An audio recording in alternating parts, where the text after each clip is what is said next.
लोकसभा चुनाव 2024 का चौथे चरण मतदान शुरू हो चुका है और इस चरण में 10 राज्यों केंद्र शासित प्रदेशों में एक 1717 उम्मीदवार चुनाव मैदान में हैं।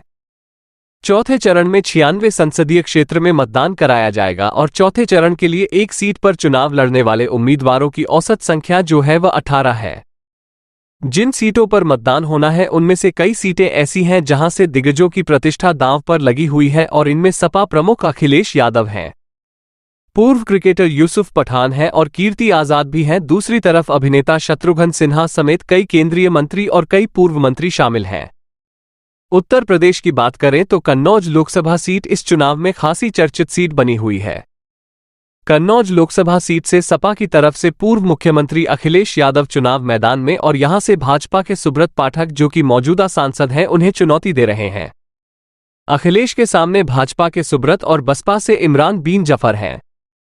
2019 लोकसभा चुनाव में कन्नौज सीट पर भाजपा से सुब्रत पाठक जीते थे और तब उन्होंने अखिलेश यादव की पत्नी डिंपल यादव को हरा दिया था। आपको बता दें कि उस चुनाव में यहां 62.9% मतदान हुआ था और उत्तर प्रदेश के लखीमपुर खीरी सीट भी चर्चा में बनी हुई है। यहां से केंद्रीय गृह राज्य मंत्री अजय मिश्र टेनी बीजेपी के टिकट पर एक बार फिर से मैदान में है। वहीं तिकुनिया कांड में किसानों की मौत मामले में उनके बेटे आशीष मिश्र का नाम सामने आया था और इस चुनाव में सपा ने पूर्व विधायक उत्कर्ष वर्मा और बसपा ने पंजाबी समाज के अक्षय कालरा को उतारा है। अपने बयानों की वजह से चर्चा में रहने वाले साक्षी महाराज एक बार फिर से उत्तर प्रदेश की उन्नाव सीट पर भाजपा के उम्मीदवार हैं और उनके सामने कांग्रेस छोड़कर सपा में अनु टंडन प्रत्याशी है। उधर मसालों के उत्पादन के लिए मशहूर बिहार के उजियारपुर से नित्यानंद राय चुनाव मैदान में है।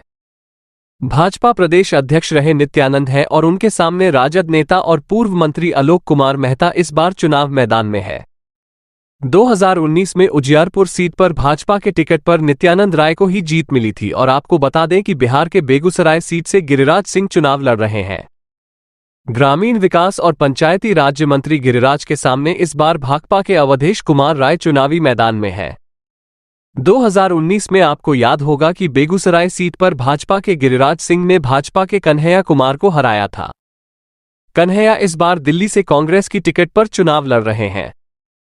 बिहार में चौथे चरण में मुंगेर लोकसभा सीट पर भी मतदान है और मुंगेर लोकसभा एनडीए प्रत्याशी राजीव रंजन सिंह उर्फ ललन सिंह की है और इस लोकसभा चुनाव में हॉट सीट की सूची में हैदराबाद भी शामिल हो गया है। यहां के सियासी मुकाबले की चर्चा खूब हो रही है। 4 बार के सांसद और एआईएमआईएम के अध्यक्ष असदुद्दीन ओवैसी के सामने अपना किला बचाने की चुनौती होगी। इस बार उनका सीधा मुकाबला बीजेपी की डॉक्टर माधवी लता से है। वो हाल ही में राजनीति में आई और इस सीट पर ओवैसी के सामने कांग्रेस से जिला अध्यक्ष मोहम्मद वली उल्लाह समीर को उतारा है। और दूसरी तरफ बंगाल की बात कर ले तो बिहारी बाबू के नाम से मशहूर शत्रुघ्न सिन्हा पश्चिम बंगाल के आसनसोल सीट से टीएमसी के उम्मीदवार हैं।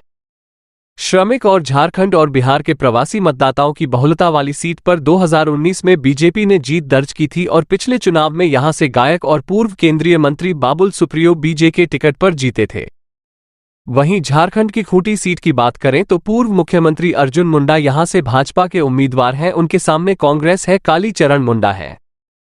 मध्य प्रदेश के रतलाम सीट से कांग्रेस के वरिष्ठ नेता कांतिलाल भूरिया को अपना चेहरा बनाया है। भूरिया का मुकाबला बीजेपी के अनीता नागर सिंह चौहान से है और इस चुनाव में पश्चिम बंगाल के बहरामपुर सीट पर भी मुकाबला दिलचस्प है। यहां कांग्रेस के दिग्गज नेता अधीर रंजन चौधरी एक बार फिर से चुनाव मैदान में है तो कई दिग्गजों की किस्मत का फैसला ईवीएम में कैद होना है। आप यह वीडियो सब्सक्राइब करें और बेल आइकन को दबाना ना भूलें। बाकी की खबरों के लिए देखते रहिए खबर वाला 24 न्यूज़।